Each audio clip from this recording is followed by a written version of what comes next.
예, 오늘 본문 말씀 사무엘상 16장입니다. 구약 페이지 434페이지.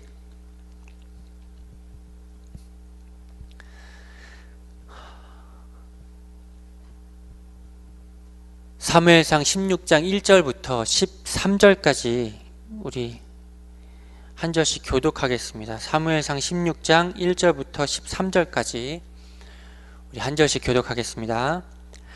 여호와께서 사무엘에게 이르시되 내가 이미 사울을 버려 이스라엘 왕이 되지 못하게 하였거늘 내가 그를 위하여 언제까지 슬퍼하겠느냐.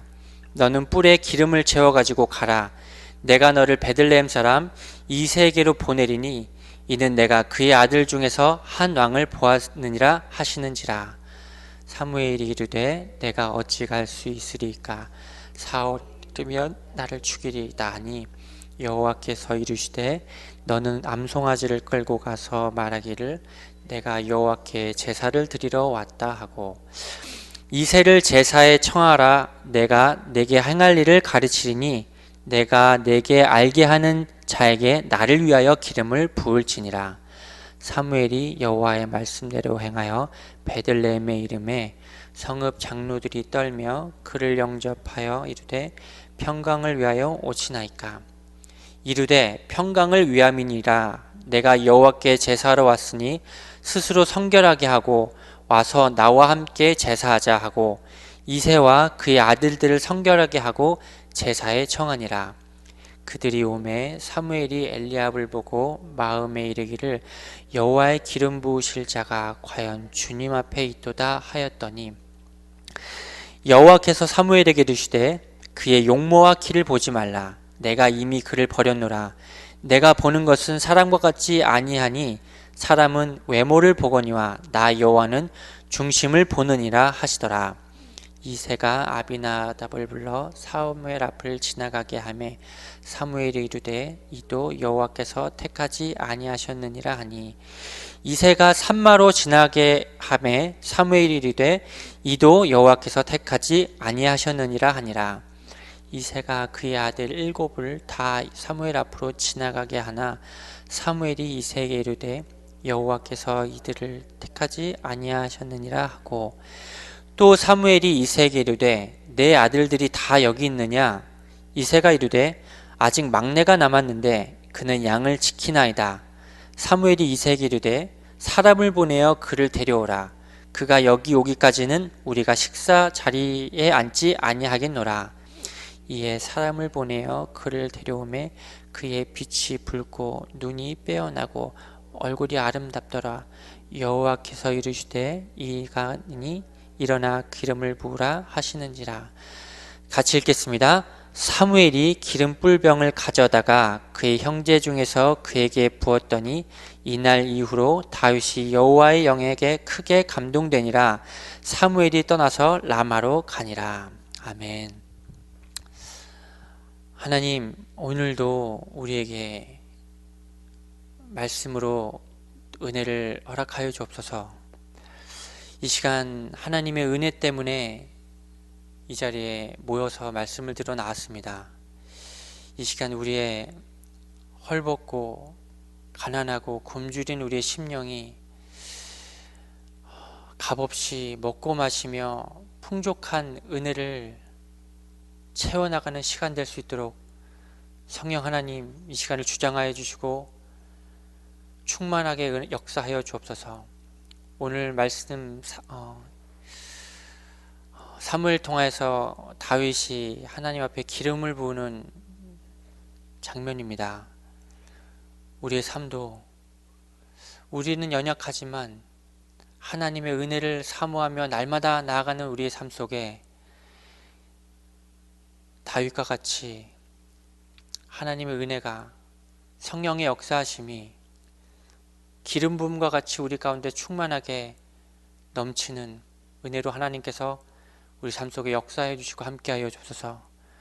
이 시간도 하나님께서 부족한 입술이지만 하나님께서 채워주시고 이끌어 주시고 끝까지 함께 하나님께서 함께 하실 줄 믿습니다. 오직 하나님만 홀로 영광 받아 주옵소서. 예수 그리스도 이름으로 기도드립니다. 아멘.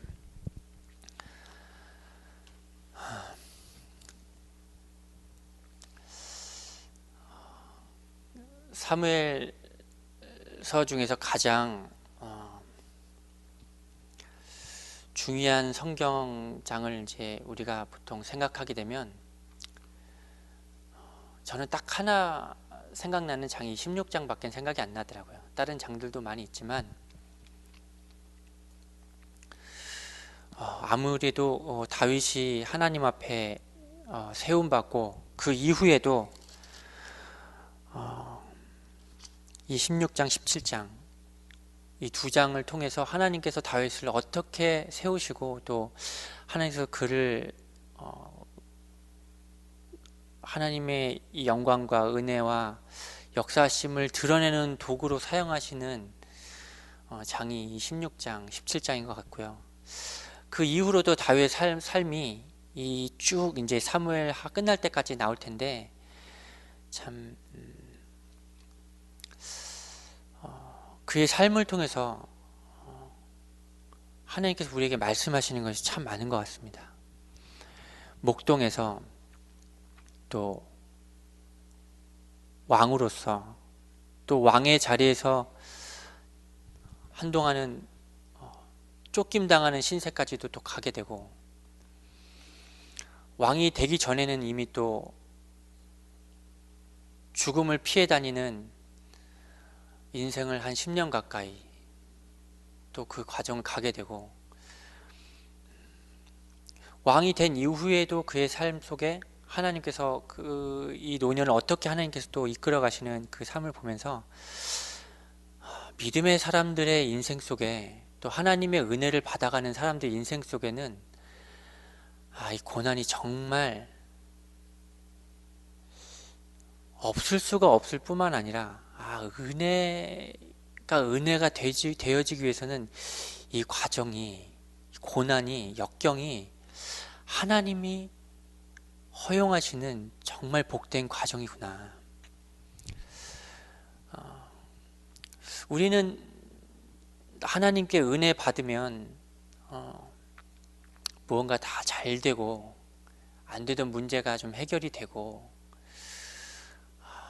답답하고 풀리지 않았던 어떤 여러 가지 내 내면적인 문제나 그런 부분들이 해결받는 것을 통해서 하나님의 은혜를 확인하려고 하고 그것으로 우리의 하나님 역사를 좀 그것으로 나타내려고 하고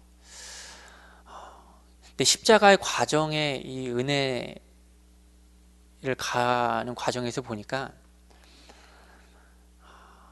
그렇게 은혜 받는 과정은 많지 않더라고요. 뭔가 겉으로 나타나는 것으로 잘 되고 뭐가 크게 그 드러날 만큼 잘 되고 그런 건 점점 있을 수도 있지만 점점 그런 것이 중요하게 여겨지기보다도 나의 삶 속에서 하나님이 어떻게 이 어려움과 가난한 마음 가운데 애통한 마음 가운데 이런 마음 속에 하나님께서 어떻게 날 계속해서 그것에 묶여서 잡혀서 주저하는 게 아니라 그 잡혀서 묶여있는 상태를 날마다 하나님께서 순간순간마다 이끄시고 건지시고 하는 그 과정이 이게 하나님의 은혜라는 것이 점점 더 이게 깊이 체험이 되더라고요. 누구나 그것이 잘 되어져서 그것이 잘 밝히 확인되어지고 보여져서 갈 수 있는 과정은 아니지만 하나님이 그런 우리가 옛사람에 세워졌던 내 기준들을 조금씩 하나님의 기준으로 바꿔가시고 흩으시고 내려놓게 하시는 그런 과정 속에서 하나님이 건지시는 그리고 세워가시는 그 순간 속에 조금씩 순간순간일 수도 있지만 하나님이 그것을 계속 갈 수 있게끔 하나님이 우리에게 이끌어 가신 하나님의 손길이 점점 확인이 되어지더라고요. 요즘 지금 월드컵 시즌입니다. 이게 한 달 여정인데 지금 전 세계 사람들이 지금 이 공 하나 때문에 울고 웃고 죽고 살고 지금 하고 있어요. 세상에 지금 어떤 뉴스도 지금 월드컵을 대적하지 못하고 있습니다. 지금 어느 팀이 지금 16강에 올라갔나, 어느 팀이 지금 8강에 올라가나, 지금 온 전 세계 속 사람 속에 지금 관심 딱 그거 하나 있어요.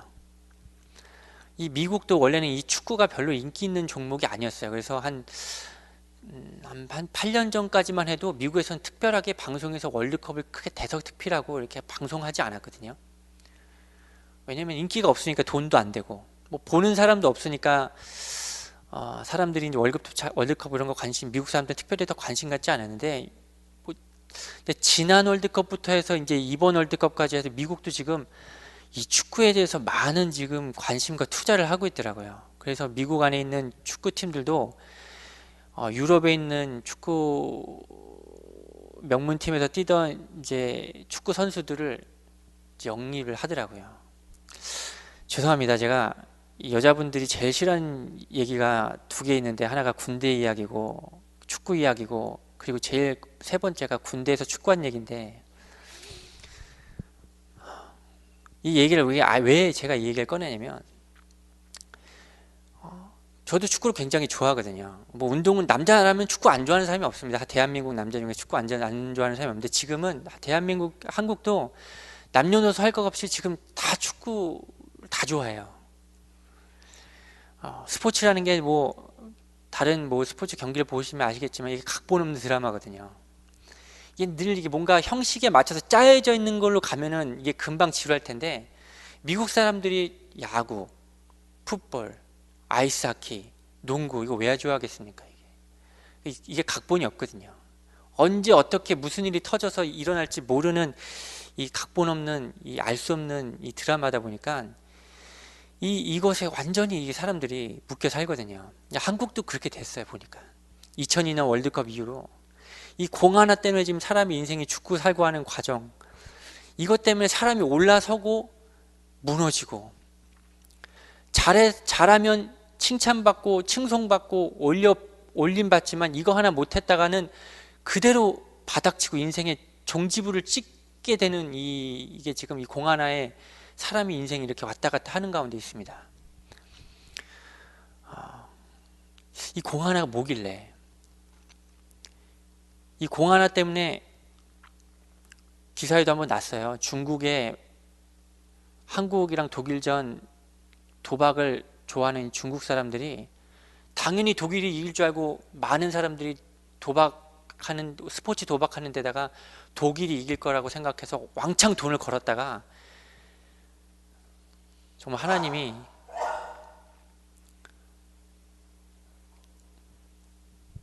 그 상태를 다 드러내게, 하나님 어떻게 한국이 독일을 2대0으로 이깁니까? 이게. 그래서 중국 사람들이 많이 자살했어요. 지금 재산 다 날려서.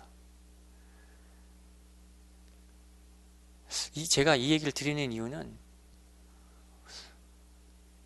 우리는 어떻게든 기회가 되면 굴러가는 공 하나 때문이든 지나가는 뭐 낙엽 하나를 위했든 뭐 하나만 내가 인생에서 이 보이는 세상에서 잘 될 수만 있으면 그걸 위해서 다 인생을 몰아가고 삽니다. 지금 도박 때문에 지금 그거 다 날려서 지금 많은 사람 자살하고, 중국뿐만이겠어요? 지금 전 세계 그거 걸었다가 보이지 않게 그거 걸어갖고 인생 한순간에 쪽박 찬 사람들 많을 텐데, 그거 하나님 다 지금 드러내시는 거거든요. 우리가 어떤 인생 속에 지금 이 세상에 돌아가고 있는지, 뭐든지 다 돈, 뭐든지 다 나를 높이기 위한 것으로, 나의 육신과 내 삶이 보여지는 것으로 충분하게 살려주고 충족하게 사는 것으로만 다 거기에 우리 생각과 마음이 그렇게 가 있어요.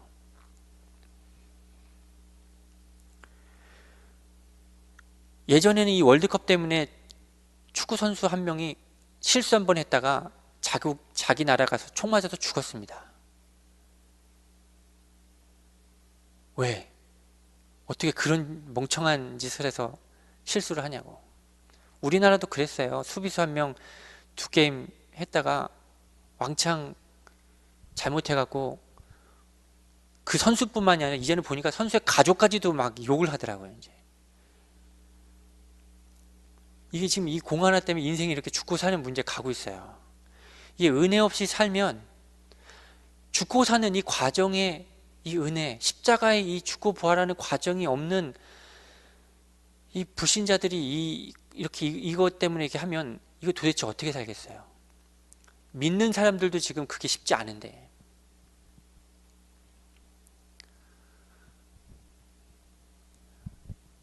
우리나라 축구 선수들 공항에 돌아왔을 때 잘했다는 말 한마디는커녕 누가 와서 계란 던졌어요. 이렇게 계란.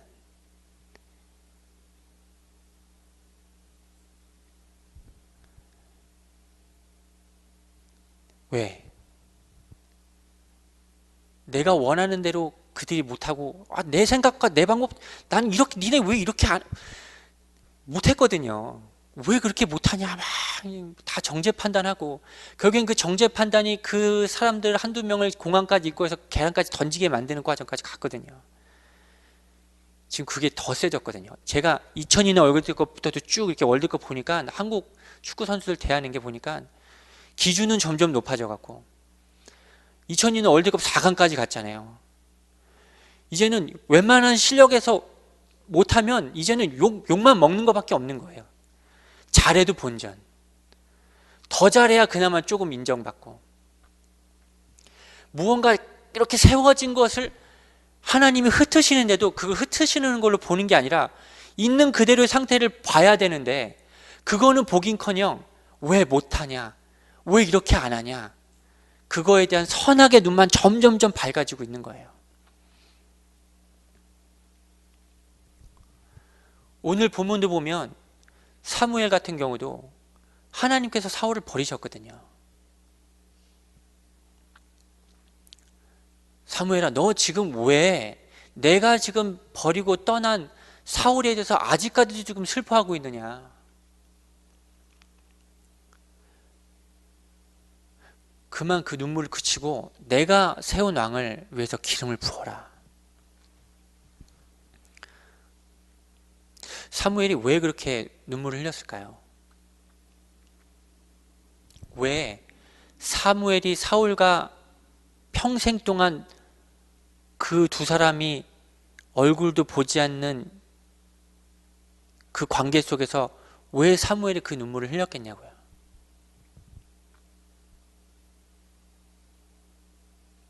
너무나 안타까운 거예요. 사울이 그의 인생 속에 하나님이 기름 부으시고 세우셔서 왕으로 세우시고 그의 삶을 통해서 하나님의 영광이 드러나는 모습도 나타나고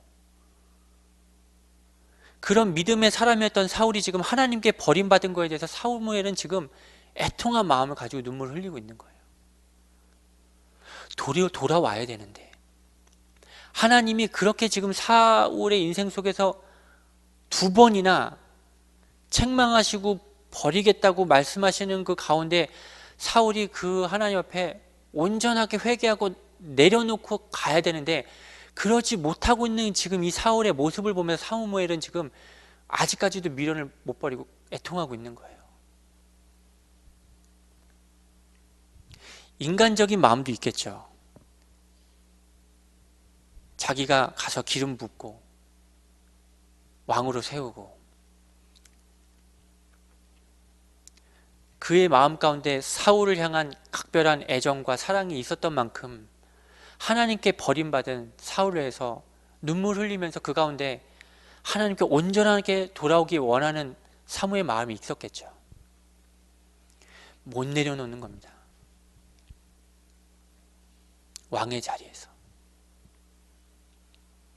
내가 너를 버렸다고 말씀하셨는데도 왕자리에서 못 내려놓는 거예요. 언제까지? 완전 그 과정 속에서 한계가 한계로 드러날 때까지 가야 내려놓을 수밖에 없는 상태로 지금 가여져 있는 겁니다.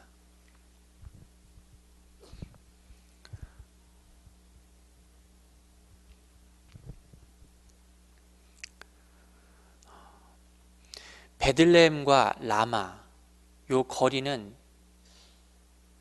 반나절도 안 되는 거리예요.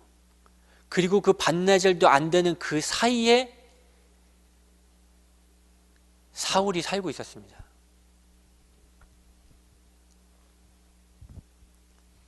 그러니까 그 반나절도 안 되는 길을 사울이 살고 있는 그 지역을 지나가면서 가는 곳이, 가야 되는 곳이 베들레헴인데, 이곳을 갔다가 왕을 세우러 기름을 부으러 간다고 하면 죽임을 당할까봐 이 세계가 지금 이렇게 돼버린 거예요. 사무엘은 사울을 위해서 계속해서 날마다 애통하는 마음하고 눈물을 흘리고 있는데, 사울은 그게 아닌 거예요. 어떻게든 내 자리가 위협받을까봐 왕을 세우는 선지자로 부름받은 사무엘이 어디로 가서 날 대신해서 누굴 왕을 세울까 늘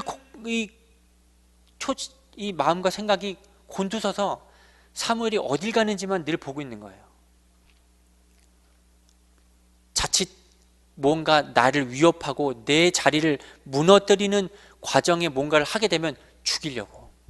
세가가 이렇게 바뀐 겁니다. 15장까지만 해도 사무엘이 사무엘에게 나를 위해서 하나님께, 당신의 하나님께, 나를 위해서 하나님께 제사 드리게 해달라. 안 하겠다고 안 하겠다고 뿌리쳤던 사무엘도 어쩔 수 없이 마지막엔 사울을 위해서 제사를 드려줬어요. 그런 사무엘을 위해서 헤어지고 나서 결국엔 그 관계가 나를 위협하면 어떻게든 언젠간 죽이기 위한 대적하는 원수의 관계로 뒤집어진 거예요. 이 세계가 그런 겁니다. 내가 공차는데 방해되는 게 있어? 그럼 다 대적인 겁니다. 내가 원하는 대로 16강 안 가는 선수 실수하고 뭐 있어? 그러면 쟤는 죽어야 되는 거예요. 에이 원수, 너 때문에 우리나라가 안 되잖아. 아, 쟤를 왜 기용한 거야? 모르는 거예요. 지금 내가 지금 어느 세계 속에 지금 축구를 보고 있는지. 다 그거에 내가 살고 죽고 내가 올라가고 내가 바닥칠 이 세계 가운데 지금 다 축구를 보고 있는 거예요. 월드컵. 저는 한국이 월드컵 독일 이긴 거 보면서 저는 예전에는 그렇게 생각 안 했는데, 하나님께서는 저 수많은 사람들이 이 월드컵의 정신을 다 거기다 빼앗기고 있는 그 상황 속에서도 하나님은 보이지 않게 지금 역사하고 계시구나. 그게 이번 월드컵을 좀 보면서 좀 보이더라고요. 이전에는 그냥 저거 흑암의 잔치 가운데 하나님이 저기에 그냥 역사하시겠나? 다 저게 지금 복음 안에서 하는 게 아니라 지금 자기들이 뭔가를 다 잘하겠다고 지금 모여갖고 잔치 벌이고 있는데 하나님이 저기서 지금 역사하실까? 저는 하나님께 그냥 멀찌감치 떨어져서 그냥 보고 계실 거라고만, 방관하실 거라고만 생각했거든요. 근데 이번에 월드컵 보면서 제가 이길 수 없는 나라를 하나님이 이기게 하시고, 떨어질 수 없는 나라가 떨어지는 걸 이게 보면서, 야, 하나님이 지금 이 역사하고 계시는구나. 이 동그랑 이 공 하나 가지고도. 무신자들도 그러잖아요. 승부는 알 수 없다. 공은 둥글기 때문에 승부는 그때 돼봐야 한다고. 하나님이 보이지 않는 이렇게 역사하고 계시더라고요.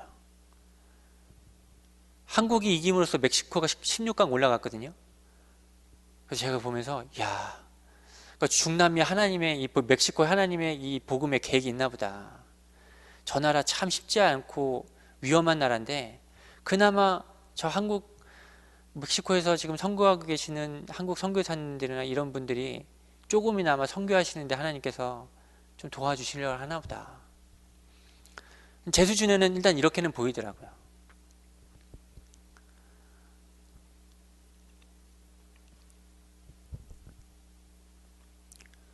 그럼 독일은 하나님의 계획이 없어서 독일은 지금 떨어뜨린 겁니까?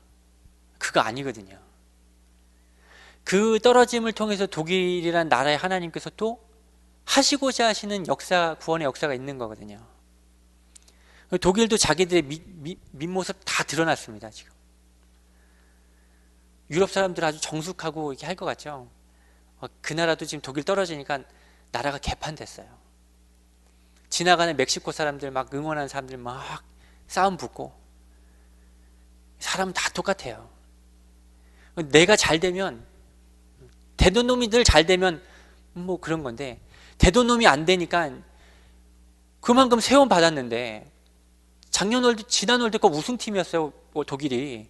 근데 80년 만에 16강, 그것도 한국한테 2대0으로 진 거예요. 얼마나 수치예요. 그러니 자기네들 바닥칠 만큼 치고 있는 상황 가운데 얼마나 자기들 다 수치가 다 드러나겠어요. 월드컵 역사 88년 중에 80년 만에 독일이 16강에 못 들어가고 예선 탈락한 겁니다. 본선에서. 얼마나 개망신이에요. 그것도 한국이란 나라인데 당연히 이길 줄 알았는데 2대0이나. 다윗이 골리앗이랑 붙을 때 당연히 골리앗이 이길 줄 알았겠죠. 아니, 하나님 보이지 않게 역사하고 계시거든요. 그 독일을 무너뜨리는 걸 통해서 하나님은 지금 독일이라는 나라에 대해서 지금 말씀하고 계신 거예요. 니네들의 나라의 우상, 축구의 우상, 유럽은 다 축구가 지금 우상이에요.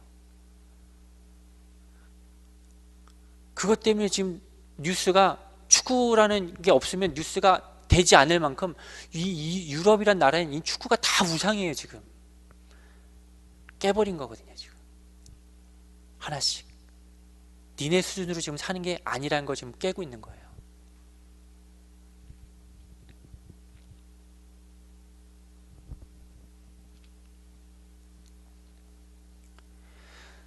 사무엘이 이제 베들레헴으로 들어가서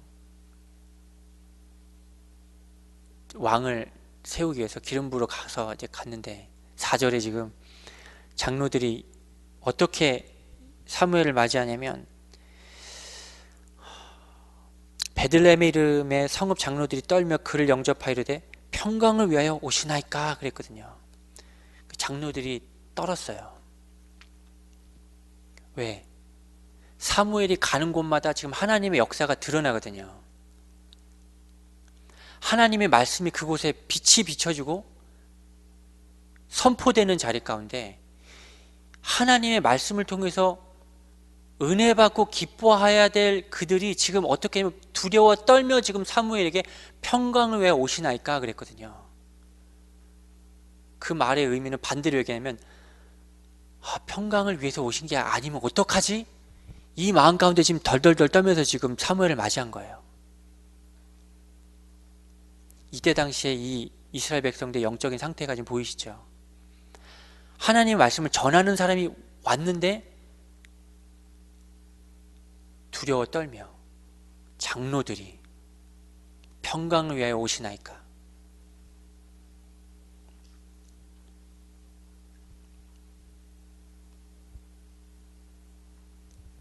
베들레헴, 여기가 예수님께서 나시는 곳인데 이 땅에 있는 장로들이 벌벌벌 떨며 자기들의 영적인 상태가 그대로 드러나서 하나님 앞에 징계받을까봐 안 죽고 싶은 거예요.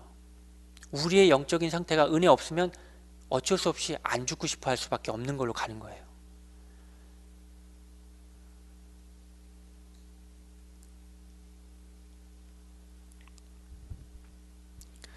제가 월요일하고 화요일 동안 목사님하고 뜻하지 않게 뉴욕을 갔다 오게 됐어요. 뉴욕을 가려고 간 건 아니고, 교회 목사님 여동생분의 친구분이 중고차 하나를 교회에다 기증하고 싶으시다 그래서 그 차를 좀 가지러 가려고 목사님하고 저하고 이제 올라가는 길에 저는 그 차를 가지고 내려오고, 목사님은 저를 이렇게 거기까지 내려주시고 이렇게 뉴욕에 올라가셔야 돼서 일이 있었어요. 근데 이제 그 차를 이제 가지고 가려고 갔다가 그 전에 이제 사전에 얘기는 했어요. 브레이크가 좀 안 좋으니까 그건 좀 감안하고 생각하고 이제 가져가시면 될 것 같다고. 근데 보니까 이제 브레이크가 안 좋더라고요. 브레이크가 안 좋아서 보니까 이제 브레이크 오일도 다 떨어지고 그래서 이제 근처에 있는 이제 어드밴스나 이런 데 찾아가서 이제 브레이크 오일을 이제 부어서 가면 되겠다. 생각해서 갔어요. 브레이크가 잘 안 밟히니까 아니 근처에 있는 제일 가까운 데 찾아서 이제 조심조심해서 갔죠.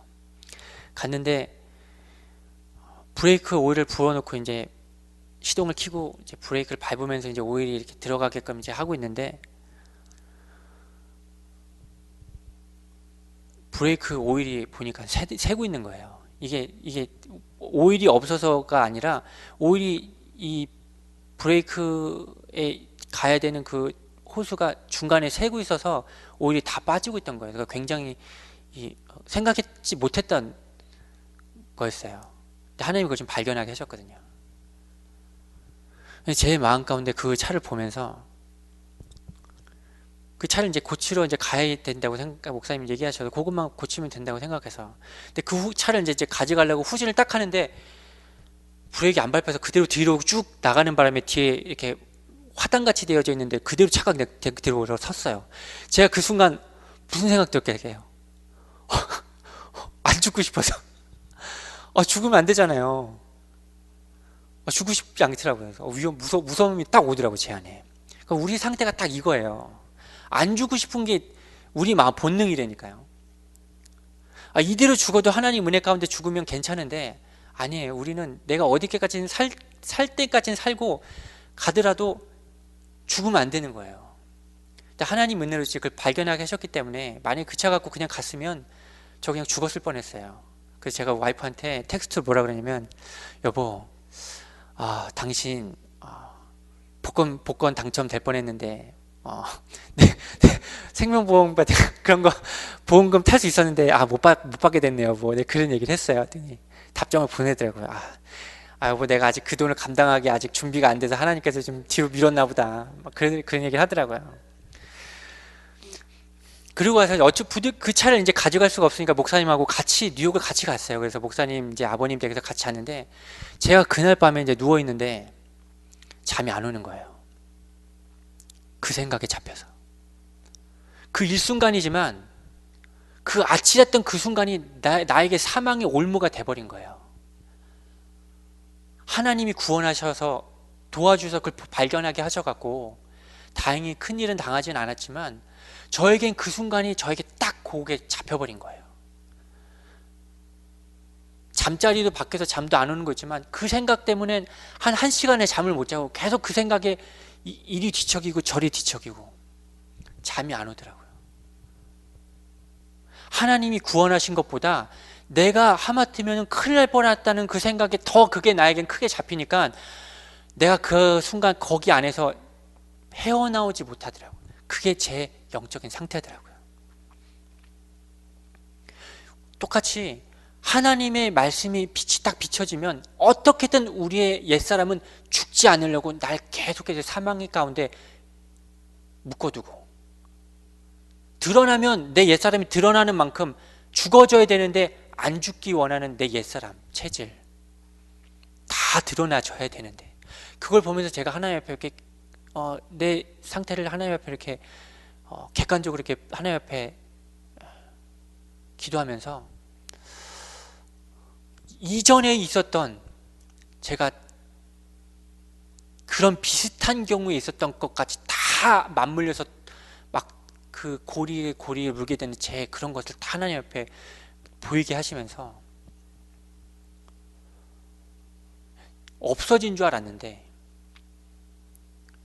오래돼서 끝나고 잊혀졌을 거라고 생각했던 그것까지도 다 끌어올려서 아직까지도 그런 비슷한 것이 나에게 걸려서 묶여버리면 똑같이 그것까지 다 올라와서 한꺼번에 나를 은혜로 찾아가지 못하게 하게끔 내 옛사람은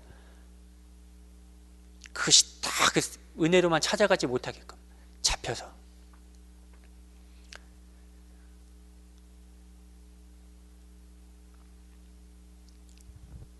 그래서 뜻하지 못하게 목사님과 같이 오히려 저는 그런 가운데서 목사님과 뭐 올라가면서 얘기도 더 많이 나누고 또 내려오면서도 얘기도 많이 나누고 차는 가져오지 못했지만 목사님과 그런 이렇게 얘기를 나누고 뭐 은혜도 나누고 또 서로의 삶도 이렇게 얘기도 나누고 하면서 오히려 저는 그 시간이 더 감사한 시간이었어요. 내 상태를 드러나게 하시게 하시고, 나도 어쩔 수 없이 죽음에 묶임에 드러나게 되면 이 장로들과 같이 그 죽지 않기 위해서 바둥바둥 떨게 되는 내 영적인 상태.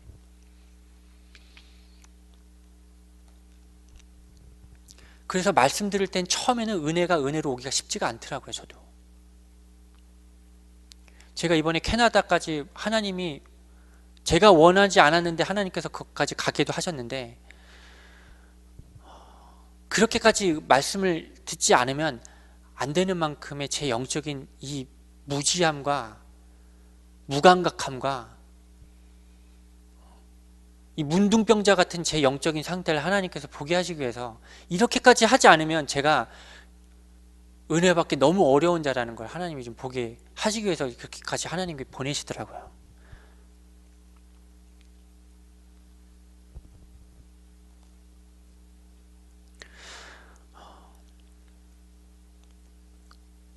칠 절에 보면 하나님 6절에 엘리압이 그 앞을 지나갈 때 사무엘이 그럽니다. 6절에 그들이 오매 사무엘이 엘리압을 보고 마음에 이르기를 여호와의 기름 부으실 자가 과연 주님 앞에 있도다 하였더니 이랬어요. 아직까지 사무엘에게도 수준이 있는 거예요. 다음 이스라엘 왕도 사울과 같이 용모적으로나 이런 것이 좀 사울과 같이 비슷한 사람이 왕이 되길 원하는 비슷한 마음이 아직까지 남아있던 거예요. 하나님이 7절에 단칼에 그게 아니라는 걸 딱 말씀해 주시면 뭐라고 하시냐면, 여호와께서 사무엘에게 이르시되 그의 용모와 키를 보지 말라. 내가 이미 그를 버려놓으라. 내가 보는 것은 사람과 같지 아니하니 사람은 외모를 보거니와 나 여호와는 중심을 보느니라 하시더라 그랬어요. 내가 그를 이미 버려놓으라. 사울을 내가 이미 버려놓으라. 지금 그 마음을 지금 너 내려놔라. 나 그거 지금 보는 게 아니다. 내가 너의 입술 가운데, 사무엘이 입술을 통해서 하나님께서 뭐라고 15장에 지난번에 말씀하셨습니까? 순종이 제사보다 낫고 수장의 기름이 순종이 제사보다 낫고 수장의 기름이 제사보다 낫다 그래. 하여튼 그렇게 말씀하셨잖아요. 외모로서 내 능력으로서 하나님의 일을 하는 게 아니라 나는 그거와 상관없이 내가 하고자 하는 뜻대로 가난한 심령, 애통한 심령을 가지고 있는 자가 내가 원하는 자다. 난 중심을 보는 하나님이다. 내 말에 귀를 기울이고 내 말에 온유한 자로 쓰는 자가, 나는 그런 자를 원한다. 내가 이미 그를 버렸다. 지금 너 앞에 지나가는 엘리압도 용모의 준수함으로 보는 것이 아니라, 그뿐만 아니라 그것으로 인생을 살아가고 세웠던 사람들은 내가 쓰고자 하여도 똑같이 사울과 같은 사망의 길로 갈 수밖에 없는 그 길을 가는 자들이다. 그래서 하나님께서는, 예수님께서도 부족하고 연약하고 낮고 천한 자를 들어 쓰셔서 하나님의 영광을 나타내시고, 세례 요한도 바리새인들에게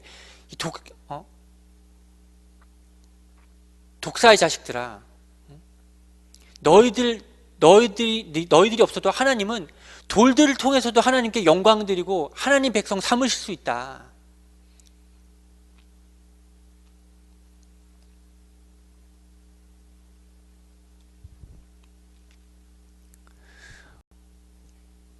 우리의 중심 안에 있는 하나님, 우리의 마음의 중심, 하나님은 계속 그런 마음을 갖고 계신 자를 찾고 계신 거예요. 왜 우리가 은혜가 안 되는 줄 아세요?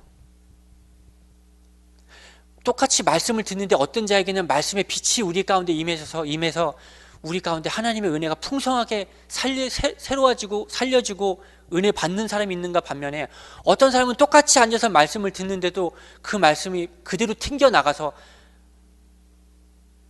말씀이 말 아래 씌워지는, 왜 그런 상태가 일어나는지 아세요?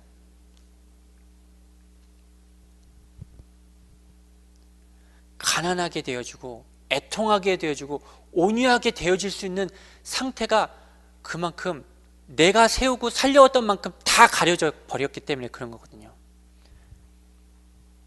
예전에 저도 팔복에 대해서 간단하게 새벽기도인가 말씀 전한 적 있지만 이건 하나님께서 우리에게 말씀해 주신 믿음의 청사진이에요. 신앙생활을 어떻게 해야 될지를 블루프린트, 설계도처럼 우리에게 딱 보여주신 거예요. 이렇게 신앙생활 하는 게 믿음 생활이라는 것을. 근데 우리도 모르게 복음이면 잘 되고 나타나고 누구에게나 인정받고 맞다는 것으로 결론 내어진 것으로 우리도 모르게 그렇게 들어오고 배웠잖아요. 저도 그런 줄 알고 하나님이 저희 인생 속에 처음 말씀으로 은혜로 빛을 비춰줘서 저에게 살 수 있는 소망을 주셨을 때 제가 하나님 앞에 그 다음에 반응했던 제 한마디, 하나님 제가 교회를 위해서 앞으로 제가 교회 위해서 교회 헌신하면서 살겠습니다. 저한테 딱 그 반응이 나오더라고요. 그게 아니었는데 그것으로 나에게 산 게 아니라 계속 그런 마음을 가지고 꾸준히 하나님 앞에 가난한 자의 심령으로 애통한 자의 심령으로 그 은혜로 지속할 수 있는 받아갈 수 있는 상태로 가는 사람으로 하나님께서 나에게 인생의 한계를 보게 하셨는데 저는 그것으로 받아가신 것이 아니라 내 옛사람이 나도 모르게 그것을 가지고 하나님을 위해 살겠다고 그렇게 저도 모르게 그렇게 갔었어요.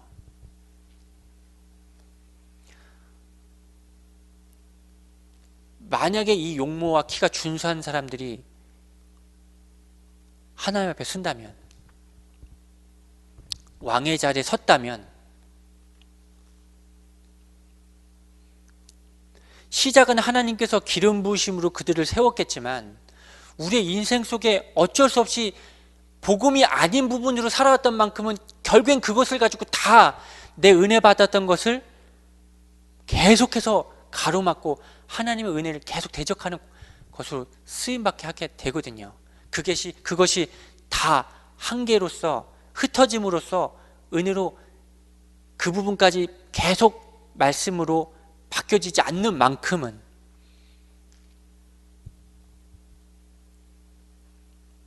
우리가 그걸 모르고 신앙생활을 해왔잖아요. 은혜 받으면 내 옛사람이 그동안 하나님 모르고 살았던 인생조차도 다 뒤바뀌어졌다고 우리도 모르게 스스로 착각하며 살았잖아요. 모세가 75세 하나님께 부름받았을 때 그의 75세 인생이 한 번 부름받고 이끌림 받았다고 해서 그것이 다 75년의 인생이 한순간에 다 은혜로 바뀌었습니까?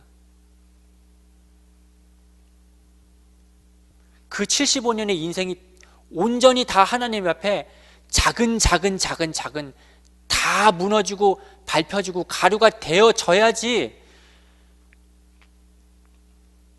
무너져야지 그래야 하나님의 온전한 세일이 그의 삶을 통해서 일어나는 걸 볼 텐데 뒤집으시잖아요.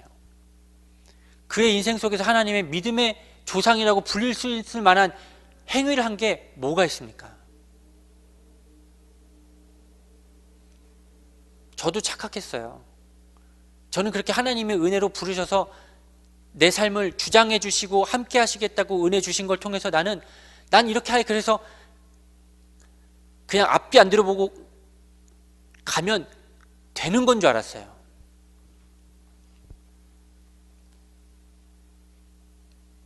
그것이 내가 이들과 다르겠지만 이들은 용모와 키로서, 저는 하나님께서 주신 어떤 확신을 가지고 나가는 것처럼.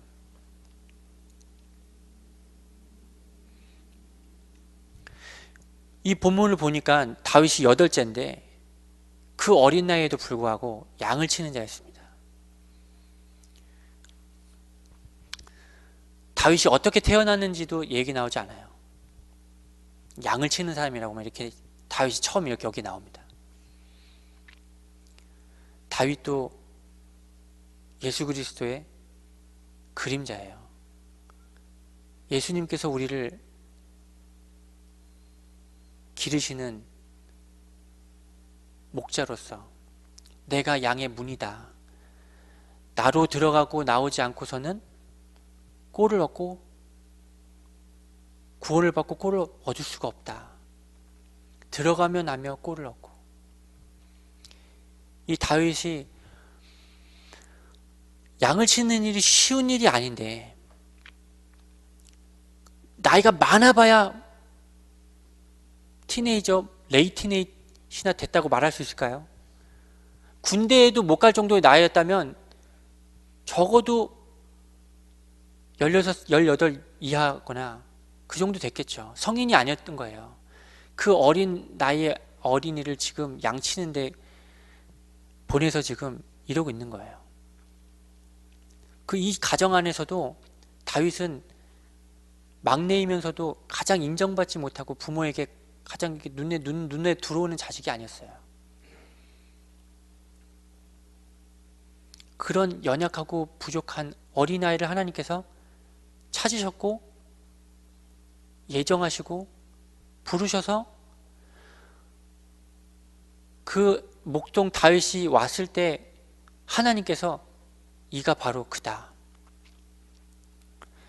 12절에 이에 사람을 보내어 그를 데려오매 그의 빛이 붉고 눈이 빼어나고 얼굴이 아름답더라. 여호와께서 이르시되 이가 그니 일어나 기름을 부으라 하시는지라.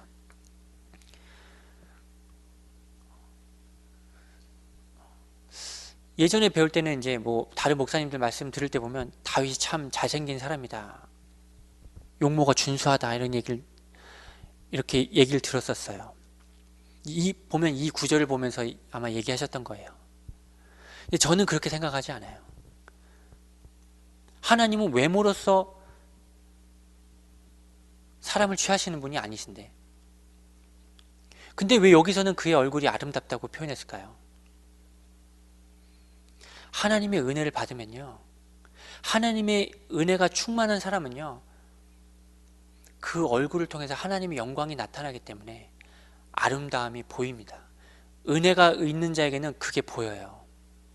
그 부모와 그 형제들은 자신의 용모와 아름다움으로 살려있던 만큼은 다윗의 그런 나타나는 것을 볼 수가 없는 거예요.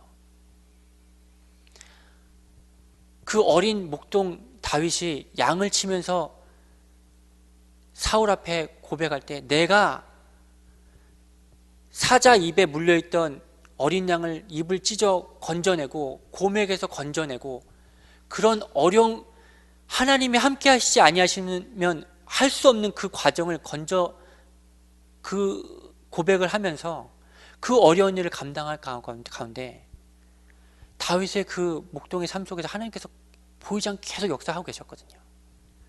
성결하지도 못하는 상태에서 하나님께서 내가 이 아이가 바로 그다. 기름 부어라. 성결하게 내 자신을 하고 안 하고가 중요한 게 아니에요. 하나님은 중심을 보시는 거예요.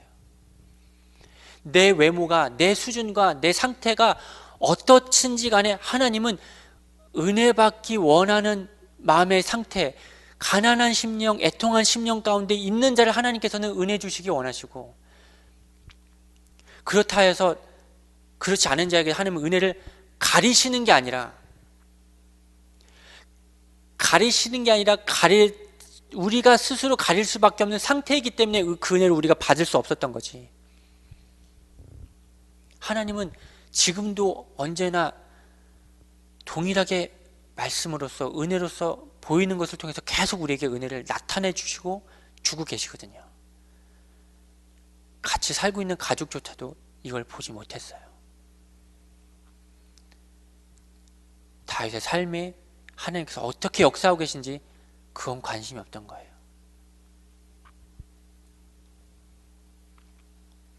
13절 사무엘이 기름 뿔병을 가져다가 그의 형제 중에서 그에게 부었더니 이날 이후로 다윗이 여호와의 영에 크게 감동되니라. 사무엘이 떠나서 라마로 가니라. 이 이후에도 뭐 아시게 되겠지만 다윗은 성경 전체에 어느 누구도 받아보지 못한 3번 기름 부음 받는 은혜를 받았습니다.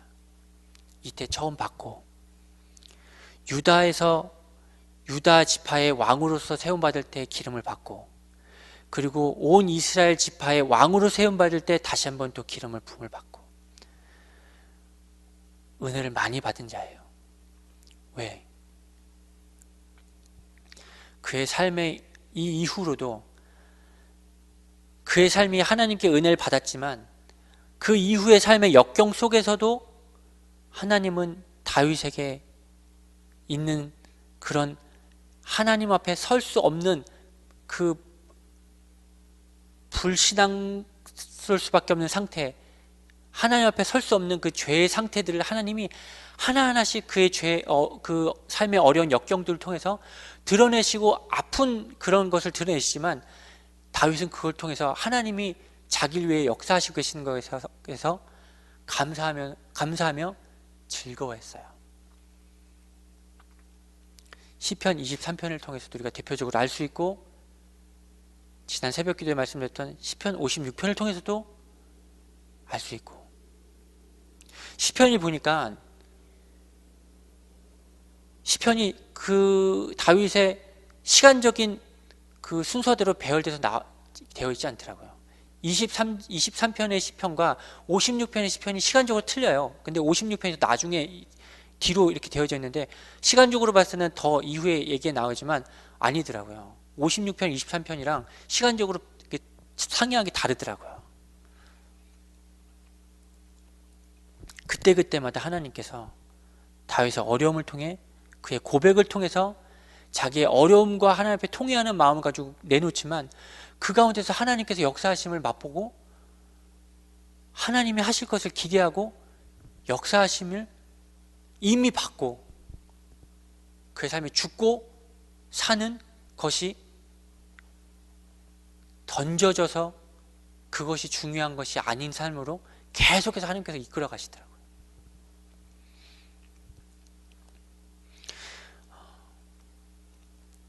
하나님은 외모로서 우리를 보시는 것이 아니라 중심을 보시는 하나님이십니다.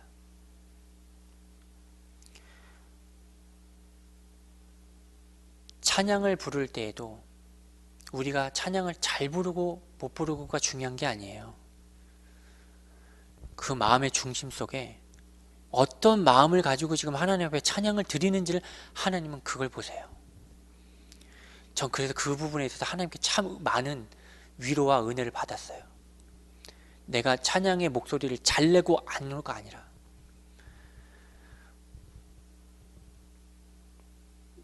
목사님이랑 같이 있을 때 TV를 틀었더니 채널 하나가 큰 교회 이렇게 기독교 채널이 하나 있었는데 한국 유명한 교회 예배 시작하는 게 딱 나오는데 찬양대원이 이게 몇 층이라고 해야 될지 모르겠어요. 한 굉장히 많은 한 100명 가까이 되는 거예요. 쫙 이 100명이 딱 하얀 그 찬양대 가운을 입고 그 밑에 층에 바닥 1층에는 오케스트라 팀이 다 그 앞에 있어서 찬양을 부르는데 그 찬양대원이 서 있는 것도 일렬로 쫙 이게 틀어짐 없이 움직이지도 않더라고요. 딱 가만히 그대로 가만히 이렇게 부르시더라고요. 한 분도 이렇게 뭔가 이렇게 움직이는 분이 없어요.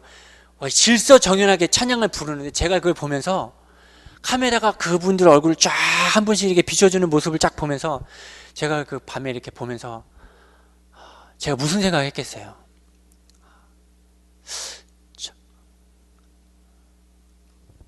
각자 하나님께서 영광 받으실 건 있겠죠. 근데 하나님은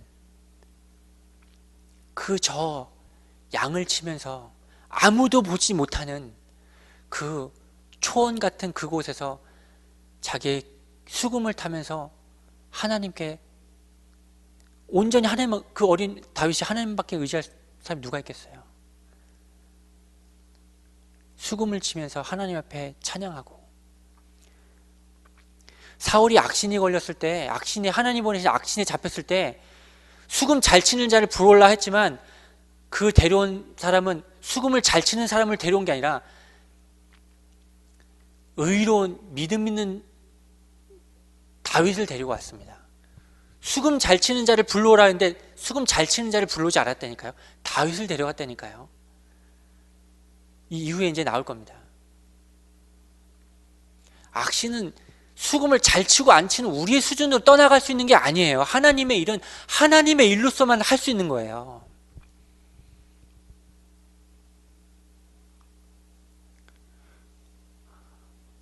맞아. 저렇게 하나님만 온전히 바라보며 내가 어떤 짐승에게 물려 죽을지도 모르는 그 상황 속에서 하나님만 온전히 바라보며 그의 믿음을 하나님 앞에 고백하고 찬양하는 다윗과 같은, 하나님은 그런 사람을 하나님께서 찬양하는 사람의 은혜를 받으시는구나. 이 앞에서 음치든 박치든 간에 그의 마음속에 나오는 마음의 중심에서 어떤 찬양을 부를지언정 그 마음 가운데 하나님을 온전히 찾고자 하며 은혜 받기 원하는 그 찬양, 하나님께서 그런 사람의 찬양을 받기 원하시는구나. 저는 앞에서 이 앞에 찬양 부를 때 그 마음을 늘 하나님 앞에 갖게 해달라고 찬양을 부릅니다. 잘 부르고 안 부르고 상관없이. 제가 이 앞에서 가끔씩 찬양 부르다가 음정이 틀리거나 박자를 제대로 못 봐서 부르더라도 그거와 상관없이 하나님은 중심을 보시는구나. 저는 그 하나님을 제 안에 발견되어지고 깨달아졌을 때 그걸 보면서 제가 참 많은 은혜와 위로를 받았습니다. 하나님은 속지 않으시는구나. 외모로서 하나님은 보지 않으시는구나. 실력 있는 오케스트라의 찬양, 수많은 많은 사람들이 쓰는 겉으로 보기에 화려한 이런 것으로 하나님 보는 것이 아니라 저 가운데서도 온전히 하나님께 찬양을 드리기 원하는 그 마음의 중심을 가지고 있는 사람, 하나님은 그 사람의 찬양을 들으시는 거구나. 우리도 하나님 앞에 찬양 드릴 때 그렇게 찬양 드렸으면 좋겠어요.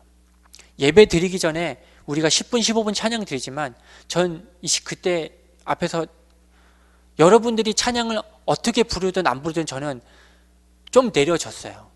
전에는 그것 때문에 많이 신경 쓰였거든요. 아니 왜 찬양 부르는 시간에 찬양 안 부르고 왜 다 가만히 계실까? 아니 왜 찬양 부르자고, 왜 예배 시간 우리가 얘기해갖고 15분 전에 찬양 부르자고 그래서 찬양 시간 만들었는데 왜 앉아서 그냥 왜 기도하고 계실까? 우리 찬양 부르자고 이 시간 만들었는데. 좀 아쉬웠었거든요. 근데 저 그거 다 많이 내려놔졌어요. 왜 나만 하나님 옆에 그냥 은혜 받는 것을 영광 돌리고 찬양 드리면 되니까. 그게 중요한 게 아니라 제가 사람들의 눈치를 참 많이 봅니다. 시선을 많이 의식해요. 아직까지도 그게 많이 있습니다.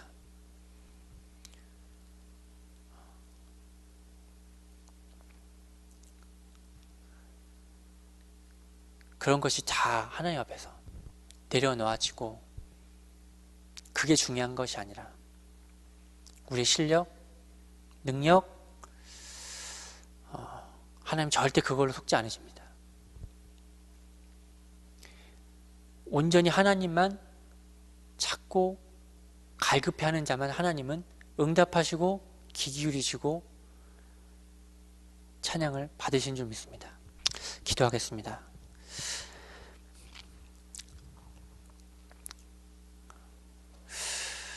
외모로서 우리의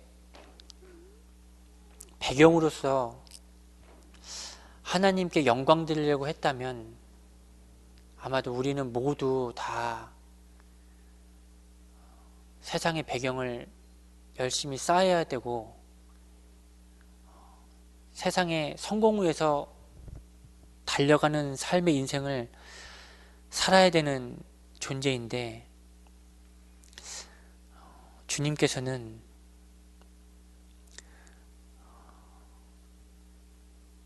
무거운 짐진 자들이 다 내게로 오라고 말씀하셨던 것처럼 내 짐은 쉽고 가벼우니 와서 내게 배우라고 말씀하셨던 것처럼 하나님, 이 그리스도의 은혜의 세계 속에서는 우리의 맞고 틀리고 높고 낮고